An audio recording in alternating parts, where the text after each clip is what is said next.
Congratulations, welcome. Kaayiroo dhufee jira. Ibsaanii jechuudha maakii bira dhufee jira. Waa maashaallah siniin jennee jirra. Horaa bulaa dagaagaa siniin jenneerra. Dhugaa dubbachuuf. Ashamaa akkam jirtu hordoftoota kabajamtoota kun nagaa keessanii ani nagaa kooti galata waaqayyo siin deebaqe nagaa ta'a naga jiraata. Egaa akkuma agartanii dhugaa dubbachuuf ijoollee fiqiriiti ijoolleen tuni maakii fi ibsaan ijoollee fiqiriiti akkuma beekamu kaa'ee yeroo tokko waa'ee fiqirillee naasufna. Gorsa keessatti fiqiriillee hin jiran natti fakkaate. Kanaaf yeroo tokko mee waa'ee warra fiqirii faarraallee warra jaalalaallee waa'ee naasufna jechuudha. Na dhugaa dubbachuuf hedduutu akkanatti tolu ijoolleen tun lamaan baay'ee natti tolu. Maaliif beektani? Dhiira jaalala beektu. Mucayyoo jaalala beektu. Mucaa jaalala beeku jechuudha. Maashaallah tabarakallah sinin jenneen. Horaa bulaa sinin jenneera. Deebanaa lama ta'a. Ciisaa sadi ta'a ka'a jedha Oromoon keenya waamaka. Inni har'a ka ibsaanii piraank ajaa'ibaa godhee makii akkasitti kaayiroo dhufe akkasitti fataa zanaa jedhee dhufe. Maasii makiin gammaddee kun wajjin fataa zanaa jedhanii viidiyoo isaanii hojjetu jechuudha. Jaalallitu yoo jiraatte dhugaa dubbachuuf jaalallitu yoo jiraatte karaan hin fagaatu. Dhageessanii? Jaalallitti dhugaatu yoo gaafa jiraattu karaan hin fagaatu jechuudha. Isinii galtee maaliif namni gaafa halaala taa'ee wal jaalatanii wal maalii ta'an jedhan abboo inni achi biyya san jira akkasii eessaa inni achitti si jaalata inni akkachii kan biraa qaba jedhanii waan akkasiitiin namni keenya warri jaalala hin beekne namoonni jaalala hin beekne waan baay'ee namarratti raawwatu jechuudha. Garuu ilmi namaa kan jaalala beeku jechuudha. Jaalalli fageenya hin daangessu. Isinii galee fageenya hin daangessu. Yoo jaalalli dhugaa jiraatte yoo misooma lagarta.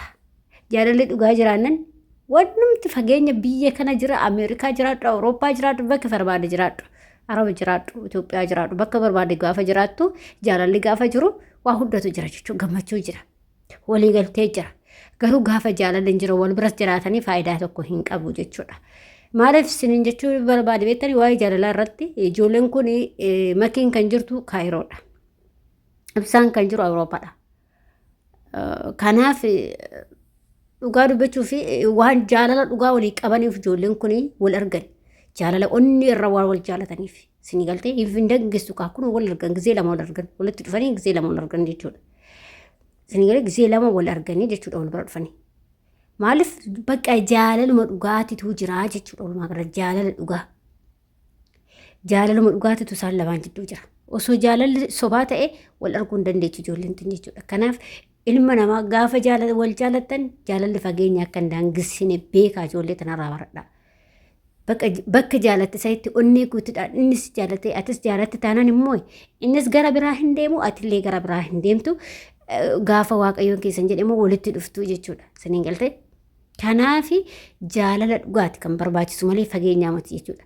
Ana sii taa'een Arabatti jaaladha, ana sii taa'een Awurooppatti jaaladha, Ameerikaatti jaaladha, Baalitti jaaladha. Hin danda'ama. Hin danda'ama.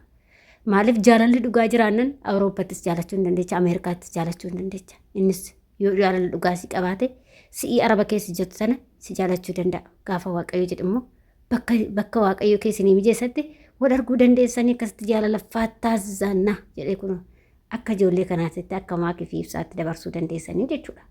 Kanaaf jaalalli waa hunduma dursaa jaalalli akkuma siniin jedhe fageenya sin daangessu jaalalli dhugaatiin bakka jaalalli kan bitamu qarshiis miti jaalalumaan bitama malee qarshiin hin bitamu jechuudha. Kanaaf gaafa jaalala jedhan ilmi namaa jaalala yoo jedha waanuma salphaa wayiitti ilaala. Jaalala jechuun ulfaata.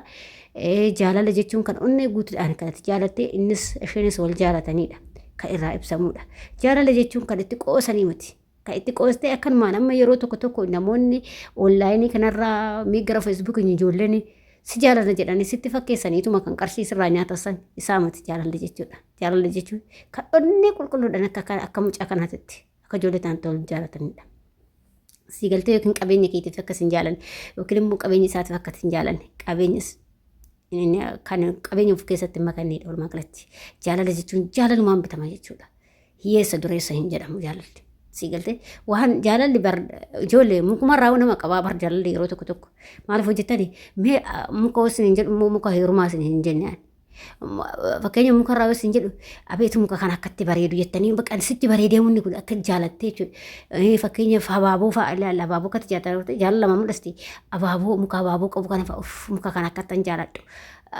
Abaabaan isaa dassa nama jedha waan akkasii jettaniituma bakka hedduutu akkatti tola munni kun iddoo babbareedan akkatti sitti tolu jaalalli bakka iddoo akkatti jaalattu jechuudha. Si galee akkas jechuudha. Uffata tokko gaafa uffattu uffatuma tokko uffata ta'eef hin bitatanii bar uffata ati sitti bareedee jaalattee ofii keetii bakka keessi jaalatee uffata san bakka keessi kiyya uffata kana bakka uffadhu bitadhu nagootii keessi kiyya nan jaaladhe uffata kana jettee uffata tokko bitatta malee ooluma jedhanii hin bitatan siin galee ooluma jettee uffatuma gabaa baatee uffatuma ta'e hartee fiddee uffattu. Uffata keessi jaalatee onneen teessi jaalattee onneen teetti sirrifatte tokko immoo odoo qarshii hanga barbaadillee ta'e hinuma bitattaa jechuudha. Kanaaf akkas jaalallee akka kafanaa sanitti jechuudha.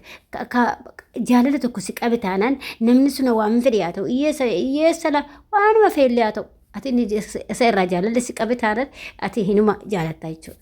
Kanaaf jaalalli waan baay'ee irraa nama qabuu danda'a. Jaalalli immoo kan onnee guutuudhaan jaalatte jechuudha. Malee kan gimmaasha jaalattee gimmaasha dhiistu miti. Onnee guutuudhaan wanta jaalatan. Namoonni baay'een yeroo waan tokko argitan yookiin waanuma fakkii barbaadde yeroo gabaa baatanii waan tokko agartan fikkatti dasnee wanti kun hin jaaladha. Wanti kun hin jaaladha. Bakka si hawwisiisa bakka si hawwisiisa bakka onni si hawwisiisa akkas jechuudha jaalala jechuudha.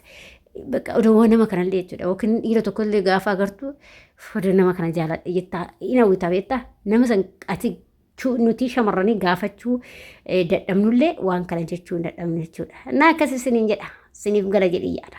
Gorsa kun shamarran biyya Arabaa akka hojjetaniif.